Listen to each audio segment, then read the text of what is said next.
Shamarran keenyaafis tahee dhiirota keenya kan gaa'ela keessa jiranis tahee kan gaa'ela keessa hin jirre warra lafaa dhufaa jiru guutuu keessanuyyuu baay'ee isin barbaachisa. Maallaqa keessan qusachuufis tahee jireenya keessan keessatti madda gammachuu keessaniitiif.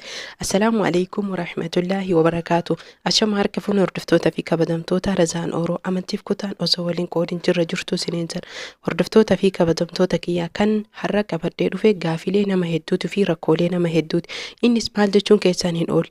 Gaafiin keessan baay'ee jechuudha. Namoonni keenya beekuu qabanii fi akkasuma mootuyyuu baay'ee ittiin rakkataa jiran tajaajila daa'immanii yookiin kunuunsa akkasuma soorata daa'immaniiti.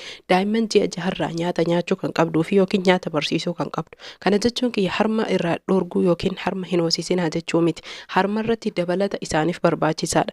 Adaduma jabaataa deemaniin garaan isaanii nyaata godhachuu akkasuma mootuyyuu baay'ee nyaata barbaaduu fi kana qofa osoo hin tahiin soorata kan soqanidha. Kanaaf mana keenya keessa teennee hundumti keenyaayyuu nyaata isaaniif barbaachisu akkasuma mootuyyuu soorata ji'a jaharraa isaaniif barbaachisu dirqama hojjechuu qabna. Kanaaf galii aanan alaa yeroo ammaa dhufe kana bituu osoo hin tahin haala salphaa taheen harma haadhaa hoosisaa akkasuma mootuyyuu nyaata viitaaminoota fi albuudota hedduun badhaadhe mana keessatti hojjannee nyaachisuu dirqama keenya nurratti isiniin jedha. Dhiiraafis tahee dubartiin viidiyoo kana hanga xumuraatitti ilaaluun isinirratti dirqama. Kan gaa'ela qabdus tahee kan gaa'ela hin qabne, kan daa'ima qabdus tahee kan daa'ima hin qabne. Garuu gaafii kan gaafatame warroota daa'imman qabu qofaaf.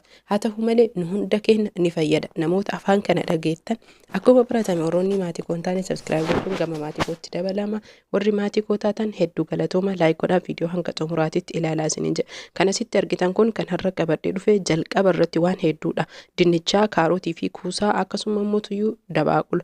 Dabaaqula namoonni tokko tokko dubbaa jiraanii maqoota adda addaatiin waaman. Garuu akka naannoo ani itti dhaladhee itti guddadheetti dabaaqula isa qofa osoo hin tahiin wantoota hedduutu jira. Daa'imman keenya kan nyaachisuu qabnu. Kanaaf jalqaba irratti dabaaqulas tahee kaarootii akkasuma dinnichaa kuusaa kanneen keessaa kan arganne lamaan isaallee nuuf gahaadha. Akka fakkeenyatti kaarootiif dinnichaa qofa yoo kan argatte taate soorata daa'ima keetii yookiin kunuunsa daa'ima keetii ciree isaa qopheessuu ni dandeetta. Haa ta'u malee garuu kan gaafii gaafatame namoota biyya Arabaa keessa jiran harmi kiyya aanan hin bahu daa'imni kiyya harmas baay'ee hin dhugu. Aanan biyya ambaa keessatti baay'ee widdii tahee fi yookiin qaala'insa hedduu kan qabudha. Kanaaf obboleettii galatuun gaafii kana namoota hedduu fakkeenya gaarii ta'e. Jalqaba irratti dinnichaa tokkoo fi akkasuma mootuyyuu dinnichaa baay'ee xiqqaa ta'e guddaa yoo ta'e addaan murtee walakkaa isaa akkasuma kaarootii walakkaa isaa haala salphaa ta'een mana kan kee keessatti garuu asirra kan isin jechuu qabu.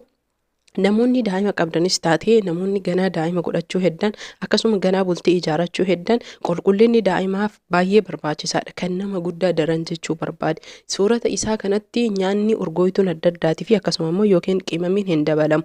Walumaa galatti namoonni tokko tokko waan akka dinnichaa akkasuma mootuyyuu kaarootii yoo kan hojjetan tahee sukkaaraa fi sooqidda irraa fageessanii bishaan qofaan kan affeelanii nyaachisan. Kanaaf anis haala kanaan kan beekuu fi akkasuma immoo daa'immaniif baay'ee karaa kanaan barbaachisaadha.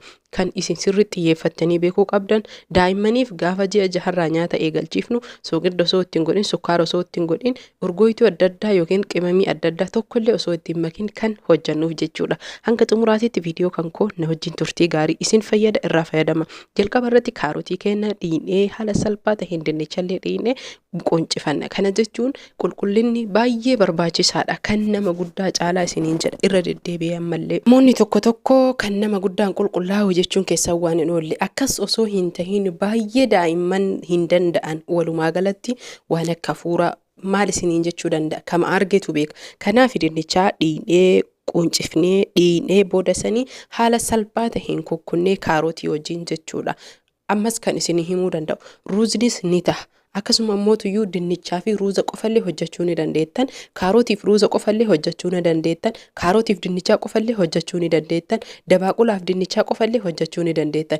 Garuu kaarootii fi dabaaqula walitti hojjechuu hin qabdan. Sababni isaa kaarootiinis baay'ee waan mi'aawuu fi akkasuma mootuyyuu dabaaqullis hin mi'aaya waan ta'eef daa'imman hedduun kan waan mi'aawu hin jaalannee fi akkasuma immoo jalqabaan waan mi'aawu qofoo barsiistan waan biraa isin hin nyaatan.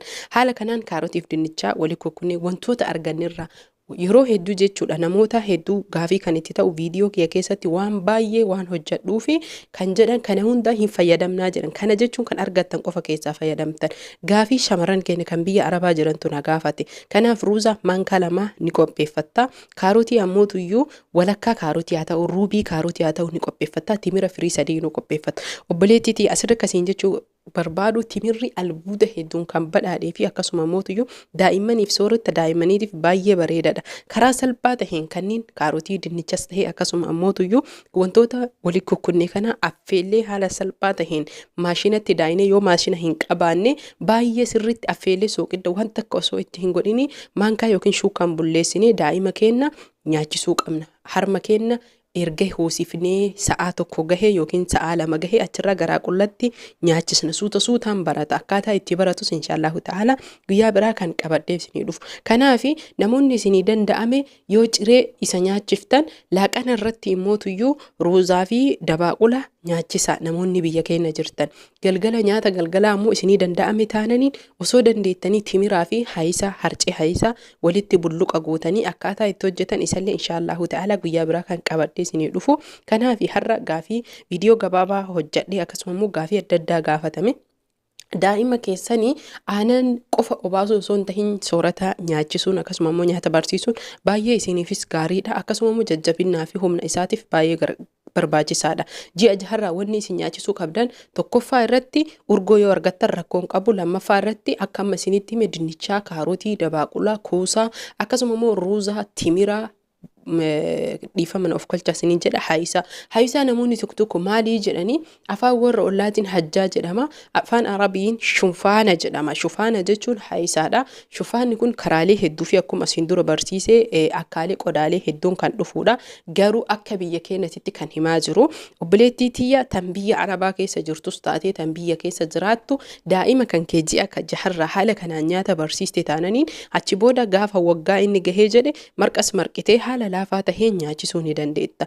Daa'imni kan kee sooranni isaas tahee hirribni isaa akkasuma immoo qulqullinna isaas tahee jireenya kee keessatti gammachuu madda jireenya keetii akkasuma immoo boqannaa onnee keetiiti haragalfannaadha. Kanaaf daa'ima shamarran keenya kan gaa'ila hin qabne walumaa galatti erga dubartii taatee uumamte wanni kun bor waan sirra ga'uuf har'arraa baradhu qoradhu dirqama namarraa barachuu hin qabdu. Namoonni keenya anarraa jalqabee sababa namootarraa hin barannee fi baay'ee jalqabaaf gaa'ilatti yogguu seennu kan dhamaan fi daa'ima yoo arganne akkaataa daa'ima kan irraa wallaalu. Kanaaf hundi keessanuyyuu warri daa'ima qabdanis taatanii kan daa'ima hin qabne viidiyoon kun baay'ee isin barbaachisaa fi viidiyoodhaan daa'imaas tahee akkasuma madda gaa'ela keessatti tarkaanfii jireenyaa keessatti maaltu akka tahuu qabuu fi maal akka godhuu qabnu sirriitti wal hojjin hubannee wal dhageenye akkasuma immoo walii qoonnee walirraa haa barannu isiniin jedha. Viidiyoo koya yeroo hedduu isinitti dheeressa garuu sababni isaa viidiyoo barnootaa gorsaa akkasuma immoo tuyyuu viidiyoo fayya qabeessa yookiin bu'aa qabu waan taheef nam tokkollee yoo irraa fayyadamee jedhe anaaf baay'ee gammachuu fi waan gaariidha isiniin jechuu danda'a. Kanaaf samuuna kana asumaan isin galateeffadha. Baay'ee hedduu jechuudha walumaa galatti torbee kana keessa maatiilleen akkasuma naa dhufaa jira, viidiyoonis naa laallamaa jira, laayik illee hedduu galatoomaa isiniin jedhe namni nama hin galateeffanne rabbiin hin galateeffatu. Hanga viidiyoo biraatii walitti deebinutti asumaan turtii gaarii fayyaan fa'aa isiniin jedha. Viidiyoolee keessan waan danda'u irratti isiniif hojjedha garuu waan hin dandeenye irratti sobaan isiniif hojjechuu dhiisutu naa caala isiniin jedha. Dhiifama viidiyoo tokkicha hojjechuuf laffaatii hedduu kan nama gaafatuu fi dadhabbii hedduu kan nama gaafatu sababa kanaaf yoo isinirraa ture na of kolchaa isiniin jedha. Horaa bulaa turtii gaarii fayyaan fa'aa.